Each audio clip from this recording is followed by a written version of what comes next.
コウイカリベンジマッチということで、漁師正人です。今回の動画のね、目的は簡単です。前回取れなかったコウイカをですね、狙って今日の漁を行いたいと思います。まずエンジンをかけます。メインスイッチ入れて、キーをオン。船の前後のロープを離して、こうやってね、ロープが張ってちょっとほどきにくい時はバックに入れると自然に緩んでくるので、その隙を狙ってロープを離す。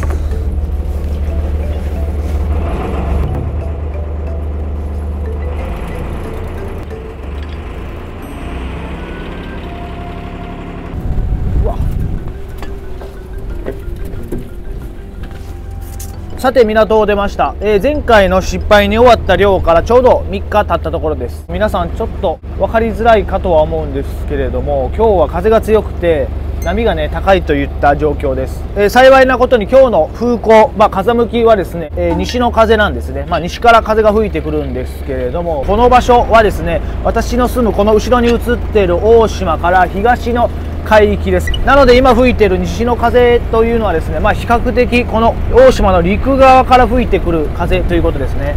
ですので、私の動画で何回か説明したことあると思いますけれども、この島の影ということなんで、波がね立ちづらい位置環境にいるということですね。これから大島を離れてどんどん東側に行くにつれてですね、この島影のですね影響がなくなるというわけですから、波がねどんどん立ってくるんですよ。なので今回の漁はこの大島からですね、方言混じりですけれども、地伝いとでも言いましょうか、できるだけ波の影響を受けないような、大島との距離関係みたいなね感じで今日の漁はやっていきたいと思います。ただこの大島に近づきすぎたらですね、漁業法違反という罰則になるので、1.5 キロは離れます。今がですねこれでまだ500メートルぐらいしか離れてないですけれども、この風ですね。こんな感じでですね、普段この風が吹いてたら沖には基本的には出ないかなっていう感じです。周りにですね他の漁師さんの船も全然いないような状況です。とりあえずですね大島から 1.5 キロ離れてみたいと思います。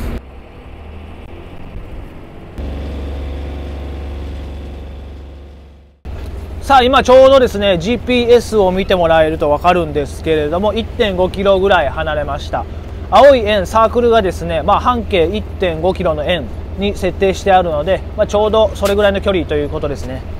さあそれでは多分なんとか漁をやれる状況なので漁をやりたいと思います。この後ろに見えている大島を地伝いにですね、こっち方向に漕いでいくということですね。方角的にはね北東だと思います。さて網を縛って、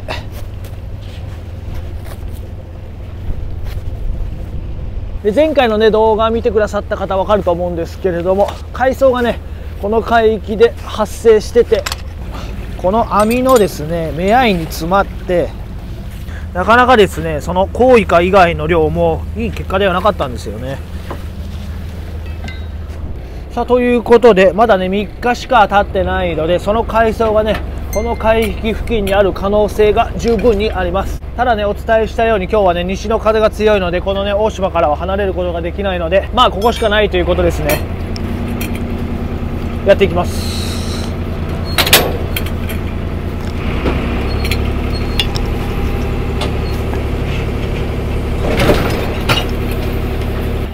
で前回同様ですね海藻ばっかりで全然いい漁にならないのか、もしくはですね運が良ければ一発でコウイカを取れるようなこともね全然可能性としてはあると思うんで、皆さんその辺をね期待といいますかお楽しみにしていただきながらですねこの漁を楽しんでいただけたらと思います。では20分ほど漕ぎます。飛ばします。さあちょっとですね緊急で動画回してるんですけれども、漕ぎ始めて15分ぐらい経ったところでですね、このワイヤーの後ろに漁具がついてるんですけれども、その漁具鉄の枠がですね何かに引っかかったような衝撃を受けました。衝撃と言いましてもちょっと行き詰まるぐらいの軽い衝撃だったんですけれども、ちょっとね緊急で何が起こってるか分かんないんでちょっと引き上げたいと思います。こういうことはたびたび起きるんですけれども、最悪網がねバラバラになって上がってきます。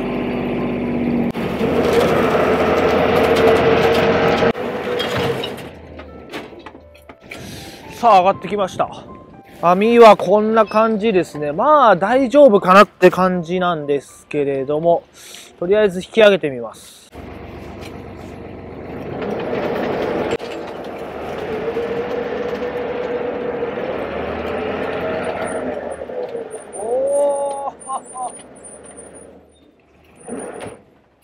さあ、いつも通りね、鉄の枠を固定しに行くんですけど、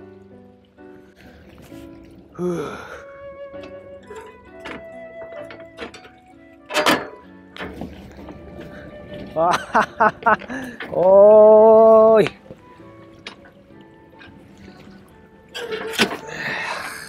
さて、皆様もうお気づきだと思います。まあ、この爪について説明しますと、まあ、この鉄の枠はですね、海底を張ります。ここが海底ということですね。まあ、スキーの板、ソリのようなイメージでいいと思います。まあ、魚のですね、目線で見ていただくと、こう入っていってですね、で、海底の中に少し埋まっているような、まあ、シタビラメ、ワタリガニはですね、この爪によって少し掘り起こされて、この網の中にね、回収されるといったね、こういった爪の仕組みなんですけれども、この爪が、まあ全部ある中の半分以上の爪がね、上がっちゃいましたね。で、これから魚をあげた後に、あれを直そうと思ったんですけれども、直すとなるとですね、私がね、ここに立って、このように作業をするようなことになるんですね。結構ね、危険なんですよ。で、今日特にね、風と波があるんで、で、この海上でやるのはね、危険伴うので、今日はちょっと申し訳ないんですけれども、これで帰りたいと思います。まあ、ただ、まあ、不幸中の幸いと言いますか、網は破れてないような気がします。まあ、割とですね、鉄の爪を曲げるだけの力があるような、大きい石がゴロゴロとしてたわけですから、何かその石に魚なり、もしかしたらコウイカがついてた可能性があります。ぜひとも皆さんそういった目線でですね、まあこれからあげる魚をね、私と一緒に確認していただけたらと思います。ちょっと楽しみではありますね。はい。さあちょっとね、カメラ回しそびれてたんですけれども、魚をあげました。網が本当に破れてなくて良かったです。さあ、果たしてその岩場をですね、乗り上げた量なんですけれども、狙いのコウイカは取れているのかといったところです。どうだ？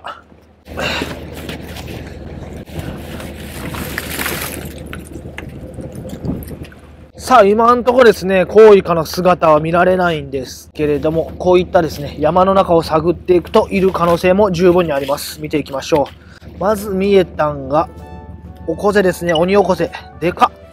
これね、めっちゃ危険なんですよ。いいサイズですね。で、これはね、水槽の中に入れるんですけど、水槽のスイッチじゃなくて、水のスイッチですね。ここをスイッチ入れると、水中ポンプが稼働してですね、このホースからね、水が出るようになってます。さて、あとはね、ちっちゃいエソがいました。これがエソで、ここにはね、キスがいますね、キス。まあ、魚を見慣れてない方はね、ちょっと似たような魚と思われてしまうかもしれないですけれども、こっちがキスで、こっちがエソです。そしてこちらがね、メインターゲットのシタビラメですね。赤シタビラメという魚です。で、こういったですね、ちっちゃいコチの仲間だったり、シタビラメは逃がしていきます。ここには穴が開いてます。で、こういったエビですね。サルエビっていうエビなんですけれども、こういったエビがいます。で、この量のね、まあ、天敵といいますか、邪魔者、人手なんかも結構います。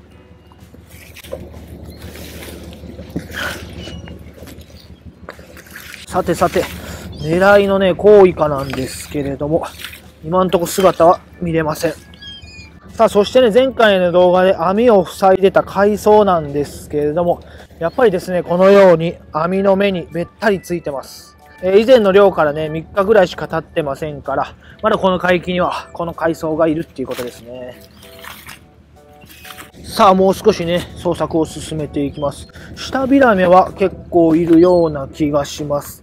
で、シタビラメをですね、拾っていく最中で、今、僕の目には驚きのですね、まあ、光景といいますか、魚が今見えてる状況です。皆さんわかりますか？ここなんですけれども、さあ皆さんの目にもね、少し見えてるかと思いますけれども、この黄色い物体、僕は知ってます。わかりますか？これ魚なんですけれども、カエルアンコウというアンコウの仲間です。このカエルアンコウはですね、すごく特徴的な形をしていますけれども、そのね、色も特徴的でありまして、こいつは黄色い個体なんですけれども、赤だったり白だったり真っ黒だったり、いろんな色のカエルアンコウがいます。こいつはキリンみたいに黄色にですね、黒の筋が入っているような個体ですね。とりあえず活かします。めっちゃ珍しいですね。ほい。さて、コウイカのですね、期待値はどんどん下がっているんですけれども、この曲がった爪を直すのは、ちょっと危険を伴いますので、今回はこれにて終了とさせていただきたいと思います。取れたシタビラメとエソ、キスはこのぐらいです。めっちゃ少ないですね。あとはオニオコゼが1匹と、まさかのカエルアンコウが1匹ですね。船を走らせて20分ほどで港に帰って、で、コウイカは取れてないんですけれども、せっかくですので、この岩場を乗り上げながら取った漁獲物で何か昼飯でもね、作りたいと思います。カエルアンコウをね、食べたいとは思ってます。はい、とりあえず帰宅します。さて下船してですね、しばらく自分のですね、用事を済ませて、もう夕方5時過ぎちゃってます。ですので、魚生かしてあるんで、まずこれを取りに行って、今日の晩飯になっちゃいますね。それを作りたいと思います。いつもの作業。で、何のね、魚を生かしてるかと言いますと、船の後ろですね。ここに生かしてあります。これ引き上げると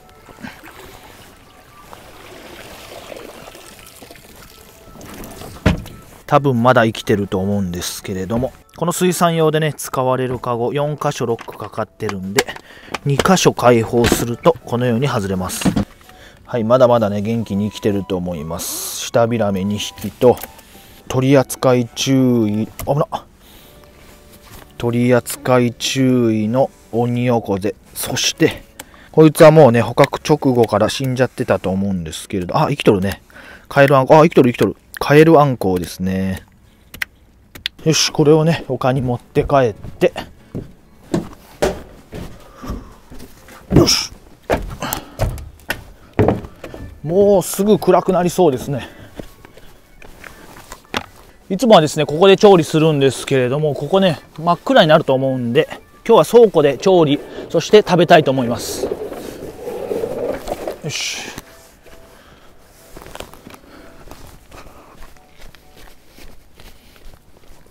さあ、そしたら暗くなりすぎないうちに調理をしましょう。まずはオニオコゼですね。めっちゃ危険なんで気をつけながら捕まえて、で、私の動画でたびたび紹介してると思いますけれども、このね背びれに猛毒があるので、ここを気をつけながらですねハサミでちょきちょき切っておきます。もうオニオコゼのね調理をする際はもう必ずこの背びれを切ってください。もう逆に言えばこの背びれさえ切ってしまえばもう危険なとこはないですね。 OK。 そしたらエラから包丁を入れて、背骨を断ち切るような感じですね。これで締まりました。そしたらお腹裂いて内臓を出していきます。このねオニオコゼ、今日はね時間との勝負ということもあって簡単に唐揚げにしたいと思います。その他の調理法だったら刺身とか、あとはですね味噌汁に入れたらめっちゃ美味しい出汁が出るのでおすすめです。内臓を出したら洗い流して、もう片栗粉をまぶして油に投入するだけなので、下処理的にはこれで OK なんですけれども、火がね通りやすいようにこのね背骨の両サイドに少し包丁を入れておきます。こんな感じですね。これで OK です。はい、そしたらお次はシタビラメ、まだ生きてますね。これを調理していきます。このシタビラメもですねここに背骨が通ってるので断ち切るように包丁を入れてあげると締まります。で、そしたらね鱗落とします。このシタビラメは体の半分以上を泥に埋まっている状態なので結構ね匂うような魚です。ですので鱗を取りながら、このねぬめりが結構出てくるので、これもしっかり取っておいてください。こいつはねめちゃくちゃ処理がしやすいです。鱗もね簡単に剥げます。で今回ね、オニオコゼを天ぷらにするので、この舌ビラメは結構ね珍しいと思うんですけれども、刺身でいただきたいと思います。まあ舌ビラメを刺身で提供するようなお店なんかね、まあないと思うんで、是非皆さん最後までお楽しみになさってください。多分結構美味しいね、上品なお刺身が出来上がると思います。はい、そしたら洗い流して、どういう切り方でもいいと思います。内臓を出して、はい、そしたら今回はカレイとかヒラメでよくされるような5枚おろしをしましょう。ここに沿って包丁を入れて、だいたい背骨の上をなぞるような感じですね。ここ失敗しましたけれども、まあ気にしない。で、背骨まで達したら、あとは少しねコツはいるんですけれども、ここから包丁を入れて骨と身を剥いでいきます。丁寧に包丁を当てていくと、まあ、こんな感じで比較的容易にですね、骨と身を分けることができます。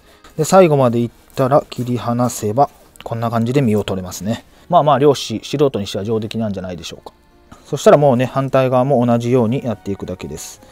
お分かりいただけるかもしれないんですけれどもね、息良すぎてたまに身がビクンビクンとなってですね、少し難易度は高めなんですけれども、まあ慎重にやっていきます。こっちの身はね、ちょっと失敗気味ですね。失敗やな。ここ取っちゃいましたね。まあいいでしょう、リカバリー。まあこのようにすればね、縁側取ることできるんで、まあいいでしょう。取ったのが表側、裏側の身もね少々あるんですけれども、表の身の方がね分厚いんですよね。まあ裏側の身はせっかくオニオコゼを唐揚げにするので、唐揚げにして使用したいと思います。ではこっちの身も5枚おろしにしておきます。はい、そしたらね、この皮を剥いでいきます。少し難しいんですけれども、まあ、このようにね、皮と身の間に包丁を滑らせるような感じで透き取っていきます。よし、比較的簡単に取れましたね。OK。あと一切れあるんですけれども、せっかくなので炙りましょうか。そしたらバーナーで軽く炙って、うわ、結構縮みますね。よし、そしたら氷水。はい、キッチンペーパーで水分を拭き取りました。どうでしょうか。めっちゃうまそうなんですけれども。さあ、そしたら刺身適当な大きさに切っていって、さあ辺りが真っ暗になってきてですね、視聴者さん見づらい映像ですね、こう影とかできるんで、そんな感じになっていると思います。ですので、もうこういったですね、まあ刺身を作るような、まあ繊細な作業というんでしょうか、そういった映像はね少し飛ばしたいと思います。さあ最後炙りも適当な大きさに切っておきます。炙りがめっちゃうまそうやな。 OK、 こんな感じでできました。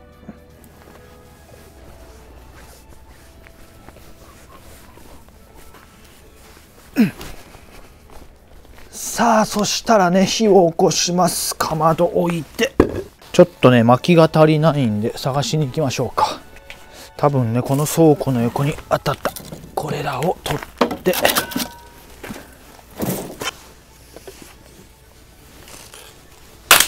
さあ薪をね作っていきます。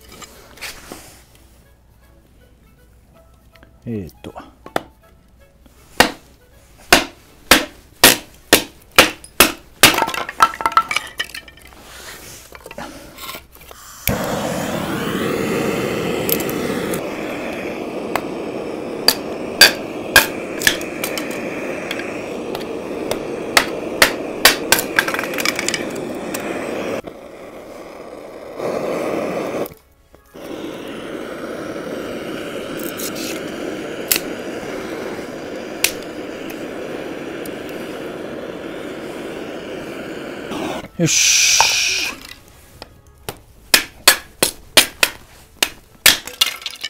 羽釜をセットして、ここに油注いで、さあそしたら水気を取ったオニオコゼ、舌ビラメ、そしていっちゃいます。カエルあんこうをふきふきしてですね、下味の塩コショウをしっかりかけておいて、あんこうさんも美味しくいただくためにね、塩コショウをまぶします。人生初体験でしょう。そしたら片栗粉をまぶして美味しく食べます。油に投入します。オニオコゼからいきましょうかね。ほら、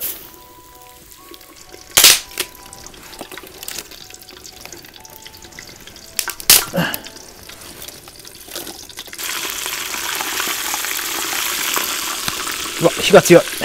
火加減ね、難しいんですよね、これ。さあ、そしたら鬼横瀬を揚げてる間に舌ビラメの姿作りっていうんでしょうか、これいただきます。ちょっとね、炙りが気になるんで炙りいっちゃいます。絶品、うめ。ちょっとビビるぐらいうまいですね。皮目がねちょうどいい感じに焦げて、最高。まあ舌ビラメというだけあってですね、まあヒラメだったりカレイに似てめっちゃうまいです。我慢できんすね。うまっ。さあ刺身はどうでしょうか。うまいね。めっちゃうまいな。もしねその日取れたレベルで新鮮な舌ビラメが手に入る方、これぜひやってみてください。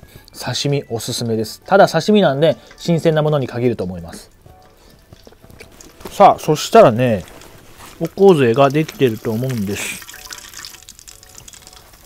はい、こんな感じ。また薪をくべといて、残りの舌ビラメといってらっしゃい。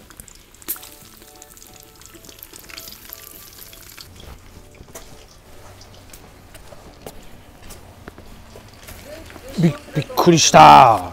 おかんがやってきましたねここの倉庫を消しそびれたと思って今その確認に来ました。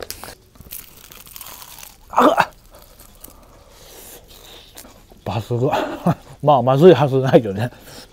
もうちょっと茶色くなるまで揚げてもよかったかもしれないですね。カエルあんこが出来上がりました。姿形はもう本当にそのままですね。博多の塩をまぶしていただきます。まあ毒はないんで多分大丈夫だと思います。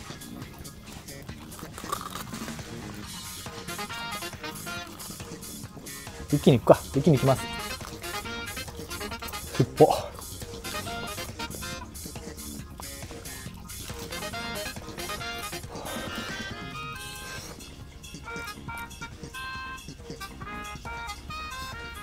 美味しくはない。